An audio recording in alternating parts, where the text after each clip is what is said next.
Hi everyone, welcome to the session. In this accounting podcast session, I'm going to discuss about the difference between capital reserve and revenue reserve. Okay, so let's try to understand the difference between capital reserve and revenue reserves. And also, I will be discussing about the difference between profit and cash.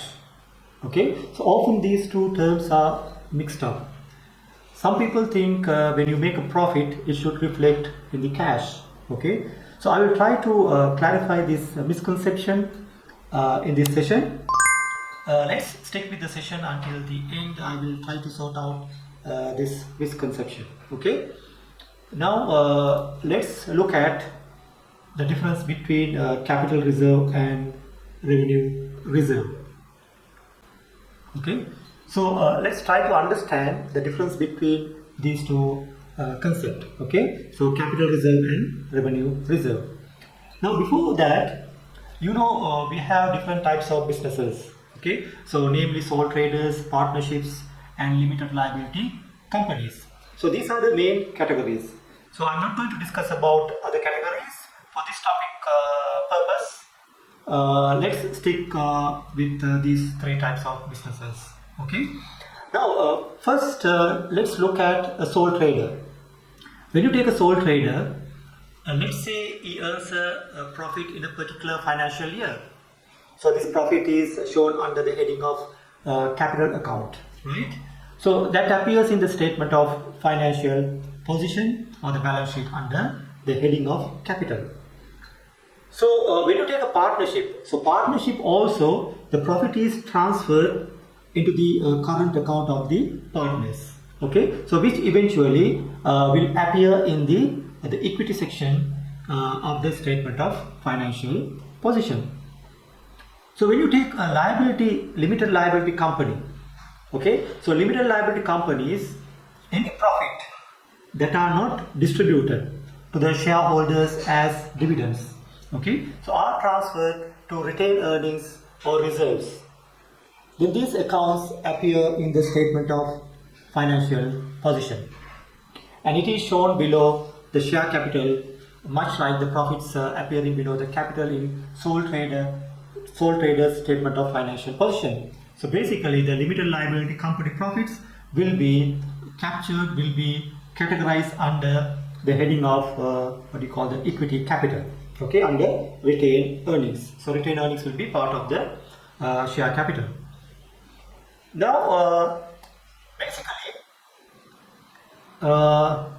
these reserves are simply an appropriation of profit and also part of the capital of the company. So when you take the reserves means it is basically transferred from your retained profit to the reserves. Okay. So they may arise from two different activities. Okay, sometimes it might arise from normal trading activities and also from non-trading activities. Okay, so what does it mean? What does the normal trading activity means? So which means the profit generated through usual buying and selling of goods and services. So that is the core business activity. Okay, so that is the trading activity. Then we have non-trading activities. So what does it mean? So when you make a profit by, for example, let's say revaluing an asset or property, or selling an asset more than the net book value of the asset. Okay, so these are not core business activities. So therefore, these will be categorized under the heading of other income, not as sales. Okay, so we know there are trading activities which are the core business activities, so which will be which are generated from your buying and selling of goods and services, and there is another activity which are non-trading activities which are not part of which is not from the buying and selling of your goods and services. Okay, so these are from other activities. And also you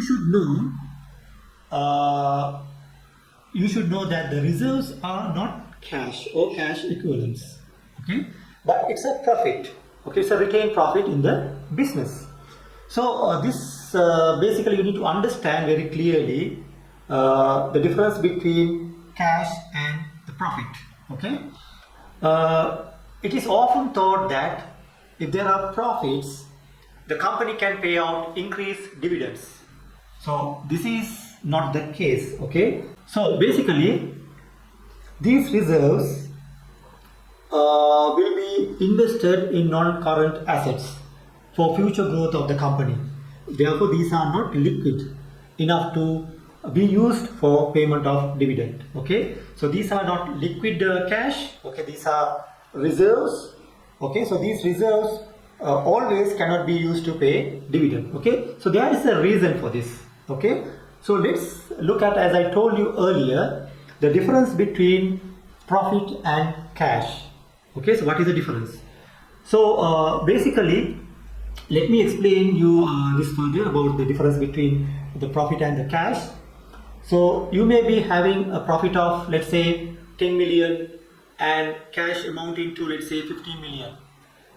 This is because when you calculate profit, okay, so you deduct some of the non-cash items or expenses such as depreciation and provisions. Okay, so you have a profit of 10 million and also you have a cash amount of 15 million. Okay, there's a difference. Okay, so these two will not match. Why is that? Because when you calculate profit, you deduct some of the non-cash items or expenses such as depreciation and provision. Okay, so depreciation and provision means there is no cash outflow from the business. So always this difference will be there. Okay, so exactly your profit will not match with the cash balance. Okay, so moreover, these profits are invested in assets. Please understand that. Okay, so whenever you make profits, these profits are retained in the business and also this will be invested in assets. Let's take a very hypothetical example. Let's say you made a profit of 50 million in a year. Okay, for simplicity purpose, let's assume there are no non-cash adjustments such as depreciation and provisions. So therefore now this 50 million profit is not distributed as dividend, which means this 50 million will be retained in the business as retained earnings. So you will have 50 million profit and at the same time 50 million cash lying in your balance sheet or financial position. Therefore, the profit and cash will match in this particular instance. Okay. So on the one hand, in the equity side, you have a profit of 50 million and on the other side, in the current assets, there will be a cash balance of 15 million. Okay. Now let's say the company decides to purchase a machinery for investment purpose. So let's say which cost 10 million. So this machinery will be shown as a non-current assets once it is purchased. And remaining 5 million. So we had 50 million cash. We purchased 10 million worth of machinery. So what is remaining is 5 million. This 5 million will be shown as a cash balance in the current assets. So now your retained earning is still 15 million, whereas your cash balance is now only 5 million. Now the profit 50 million and the cash balance 5 million will not match. Okay. So what is the key takeaway from this?